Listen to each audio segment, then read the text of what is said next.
En los años posteriores a los horrores de la Segunda Guerra Mundial, con los recuerdos aún frescos de los inquietantes experimentos realizados por médicos alemanes y japoneses retorcidos, Estados Unidos comenzó sus propios y sombríos experimentos humanos en Guatemala.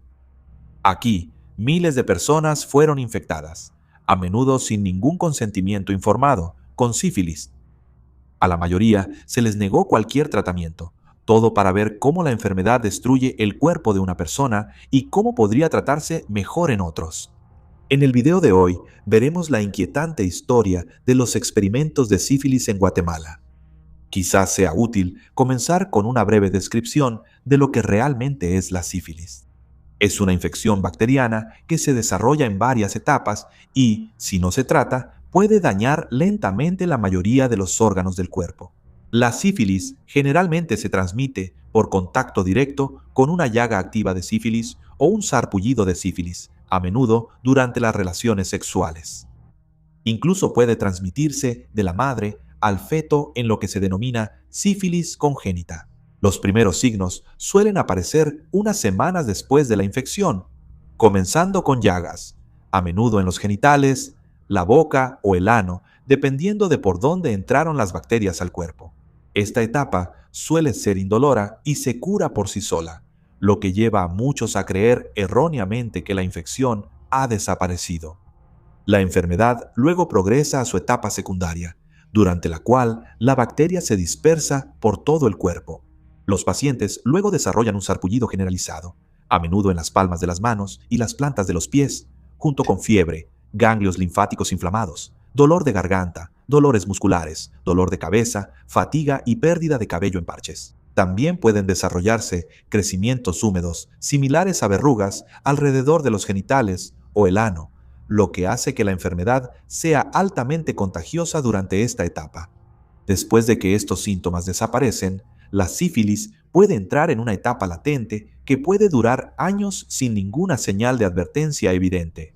Aunque la persona pueda parecer saludable, la infección permanece activa dentro del cuerpo, y en su etapa final, la sífilis no tratada puede destruir el cerebro, la médula espinal, el corazón, los vasos sanguíneos, los ojos y los nervios. Las víctimas pueden sufrir parálisis, ceguera, demencia, cambios severos de personalidad, pérdida de coordinación y, en última instancia, la muerte. La sífilis ha sido durante mucho tiempo una de las enfermedades infecciosas más temidas de la historia, lo que significa que muchos buscaron curas o formas de prevención. Después de la guerra, cientos de miles de soldados regresaban a casa, llevando consigo más que recuerdos y heridas del campo de batalla. Las infecciones de transmisión sexual, como la sífilis, se habían propagado rápidamente durante la Segunda Guerra Mundial, y la sífilis se había convertido en un importante problema de salud pública, infectando tanto a civiles como a personal militar. Tales infecciones generalizadas afectaban la eficacia militar y la productividad en el trabajo, lo que llevaba a la aterradora pérdida de valor para los accionistas. Afortunadamente, durante la Segunda Guerra Mundial, la penicilina, el medicamento milagroso, estuvo disponible a gran escala, un antibiótico que ayudó en todo tipo de infecciones. Pero pronto surgieron preguntas sobre si la penicilina podía prevenir por completo una infección de transmisión sexual si se administraba inmediatamente después de la exposición. Si la respuesta era sí, podría ser una revolución enorme en la salud pública. Pero encontrar sujetos dispuestos a ser objeto de experimentación que acabaran de infectarse en un entorno controlado habría sido una tarea difícil. En Estados Unidos, un experimento así habría sido casi imposible de justificar. Infectar deliberadamente a voluntarios sanos con una enfermedad peligrosa cruzaba una línea ética que muchos científicos reconocían. Pero no todos los científicos tenían esos escrúpulos.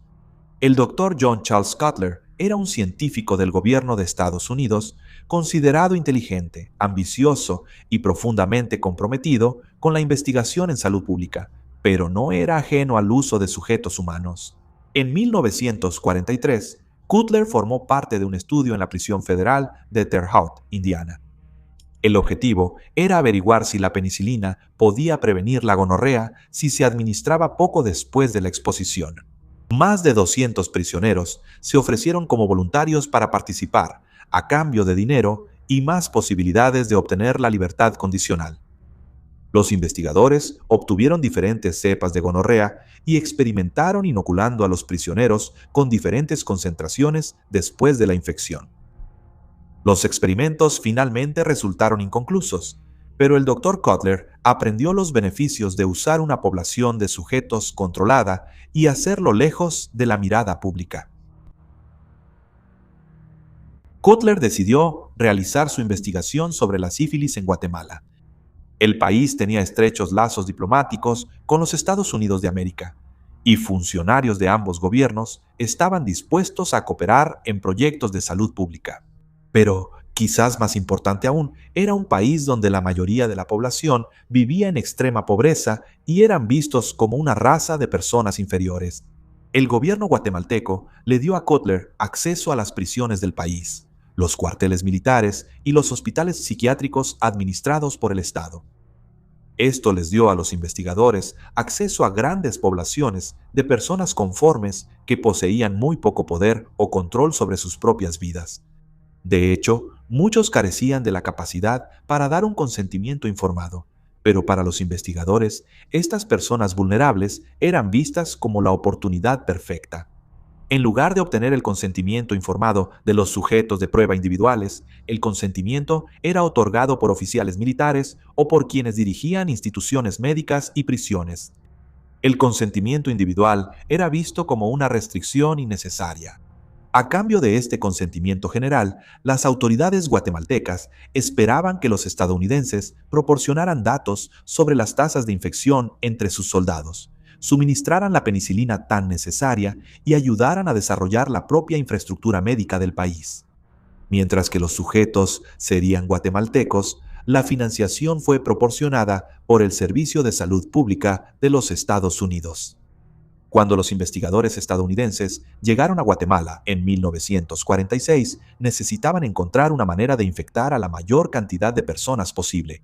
Inicialmente, dependieron de personas ya infectadas con sífilis para que fueran el vector de transmisión.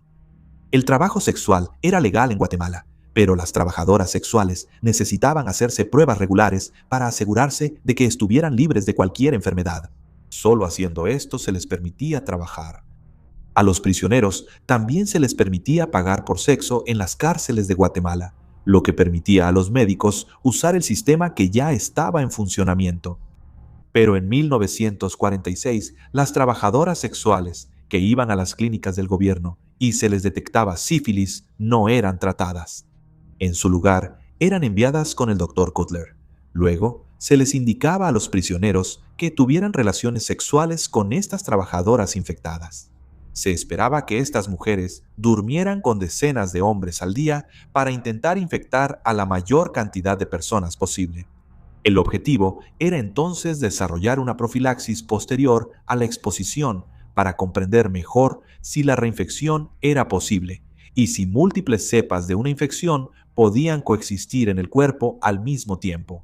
Pero la expectativa de que estas trabajadoras sexuales pudieran infectar a decenas de hombres al día no se materializó, ya que los investigadores no las veían como seres humanos, sino como máquinas para ser usadas para infectar a los sujetos. De hecho, estos hombres utilizados para propagar la enfermedad ni siquiera eran vistos como sujetos de investigación. No se tomaron notas sobre ellos, no se les ofreció tratamiento, simplemente fueron usados como una forma de infectar a otras personas y luego fueron totalmente ignorados. Como la tasa de infecciones era demasiado baja, Cutler tomó medidas drásticas y perturbadoras para aumentarlas.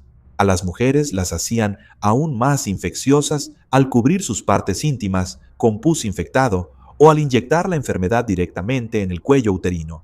Todo el tiempo, los prisioneros no sabían cuáles eran realmente los riesgos. Todo lo que sabían era que a estas mujeres se les permitía entrar a la prisión y después de estar con ellas, les sacaban sangre regularmente para hacerles pruebas. Se les extrajo tanta sangre que muchos de los prisioneros empezaron a sufrir los efectos de la anemia y requirieron medicación. Debido a que los prisioneros dejaron de cooperar por su mala salud y a la falta de infecciones exitosas, Cutler y su equipo pasaron a su siguiente población cautiva. Se trasladaron al Orfanato Nacional para continuar su trabajo con niños huérfanos. Afortunadamente, nunca infectaron a ningún niño, aunque sí realizaron pruebas a niños con sífilis congénita, tomando su sangre y realizando algunos exámenes físicos. Descubrieron que una docena de huérfanos tenía sífilis, de los cuales 3 presentaban síntomas visibles. A ninguno de estos huérfanos se les ofreció tratamiento para su condición. En cambio, fueron tratados como especímenes. Se les extrajo sangre sin que realmente entendieran por qué o a qué estaban siendo sometidos. Cutler luego consideró usar soldados como sujetos para sus experimentos. Se esperaba que el personal militar obedeciera órdenes y era poco probable que cuestionaran los exámenes médicos realizados por doctores con la aprobación del gobierno, lo que los hacía sujetos de estudio muy atractivos. Al igual que con los prisioneros, los investigadores inicialmente esperaban recrear la transmisión sexual de la sífilis, haciendo que los soldados guatemaltecos tuvieran relaciones sexuales con trabajadoras sexuales. Después de cada encuentro, los soldados eran examinados, se les hacía pruebas de sangre y los investigadores esperaban para ver si la infección había ocurrido. Cuando los resultados resultaron ser inconsistentes y muy pocos soldados se infectaron, los científicos también abandonaron este método. En su lugar, recurrieron a introducir bacterias directamente en los cuerpos de los sujetos a través de cortes, abrasiones e inyecciones. La atención de Cutler también se dirigió hacia el Hospital Nacional de Salud Mental de Guatemala. Esta institución albergaba a cientos de pacientes psiquiátricos. Muchos habían sido abandonados por sus familias, otros tenían grandes necesidades y requerían altos niveles de apoyo. Sin embargo, algunos fueron institucionalizados debido a su epilepsia o simplemente por el hecho de ser homosexuales. La mayoría pasaría el resto de sus vidas en la institución, en gran parte olvidados. Para Cutler, estos pacientes eran la población cautiva perfecta. Permanecían exactamente donde los investigadores los querían, permitiendo a los doctores observarlos durante semanas o incluso meses sin ninguna interrupción, con solo el consentimiento limitado de los funcionarios del hospital y sin el consentimiento de los pacientes. Cutler y sus investigadores ahora tenían el control total y los funcionarios del hospital les dieron su consentimiento, ya que él proporcionaba a las instituciones suministros muy necesarios, incluyendo penicilina y cigarrillos. Sin embargo, no podían usar a las mujeres para infectar a los pacientes. En su lugar, introducían deliberadamente material infeccioso en los cuerpos de sus sujetos. Se utilizó un inóculo de sífilis, el cual se preparaba a partir de testículos molidos de conejos que habían sido infectados con sífilis. Esto se aplicaba raspando las puntas de los penes de los pacientes masculinos con una aguja antes de colocar el material infectado una y otra vez, en un procedimiento que podía durar hasta 1 hora. A las pacientes femeninas se les provocaban cicatrices en la cara y los brazos, y el material infectado se aplicaba de manera muy similar. En algunos casos, se obligaba a los pacientes a beber agua contaminada con material de sífilis. En otros casos extremos, los investigadores intentaron inducir neurosífilis inyectando material infectado en la parte posterior del cráneo del paciente. Se esperaba que esto acelerara el desarrollo de la sífilis hacia la etapa avanzada, pero en su lugar, lo único que lograron fue causar meningitis bacteriana a los pacientes. Uno de los pacientes del Hospital Nacional de Salud Mental de Guatemala se ha convertido en un símbolo de la actitud hacia los pacientes en general. En el informe de la Comisión Presidencial de los Estados Unidos sobre lo que ocurrió en el estudio, se destacó a una mujer llamada Berta en un perfil de paciente. Berta fue una paciente que fue sometida a experimentos sin su consentimiento, pero se sabe poco más sobre su edad, apellido o la razón de su estancia en el hospital, ya que estos detalles no fueron especificados por Cutler. En febrero de 1948, Berta fue inyectada con sífilis en su brazo izquierdo. Después desarrolló sarna, seguida de lesiones en los brazos, y su piel se estaba desprendiendo de su cuerpo. A Berta no se le trató la sífilis hasta 3 meses después de su infección. Unos meses después, el 23 de agosto, Cutler simplemente escribió que parecía que Berta iba a morir, pero no explicó por qué pensaba eso. El mismo día en que parecía que iba a morir, él infectó a Berta con pus gonorreico tomado de un paciente masculino. Y si eso no fuera lo suficientemente repugnante, lo aplicó directamente en ambos ojos de Berta, así como en su uretra y su recto. En los días siguientes, los ojos de Berta se llenaron de pus y sangraba por sus partes íntimas. El 27 de agosto, Berta falleció trágicamente. Los numerosos informes recopilados por los investigadores destacan exactamente lo que pensaban sobre los sujetos y el trabajo que estaban realizando. El lenguaje que usaban es frío y distante. Los pacientes no eran identificados por su nombre, sino por un número. Nunca se hablaba del dolor o sufrimiento de un paciente, solo de si habían logrado infectar al paciente. Los pacientes eran simplemente material, como las mismas bacterias con las que estaban siendo infectados. Sujetos como Berta eran usados y desechados sin pensarlo dos veces. En total, más de 1.300 personas formaron parte de estos experimentos, aunque algunos historiadores sitúan la cifra mucho más alta, y podría llegar hasta 5.500. La mayoría de los sujetos no dio su consentimiento informado para lo que se les hizo, y la mayoría no tenía idea real de lo que les estaban haciendo. Y se sabe que 83 personas murieron durante el experimento, probablemente por enfermedades curables, mientras los investigadores solo los veían morir. Pero como se vio en el caso de Berta, no se registraron los detalles de las muertes. Más allá del daño físico, los experimentos representaron una grave violación de la ética médica, despojando a los participantes de su autonomía. Se considera importante recordar que estos experimentos no existieron de manera aislada. Formaron parte de un patrón mucho más amplio de investigaciones médicas no éticas realizadas por el Servicio de Salud Pública de los Estados Unidos a mediados del siglo XX. Y después de supervisar los experimentos en Guatemala, Cutler continuó su carrera en la salud pública.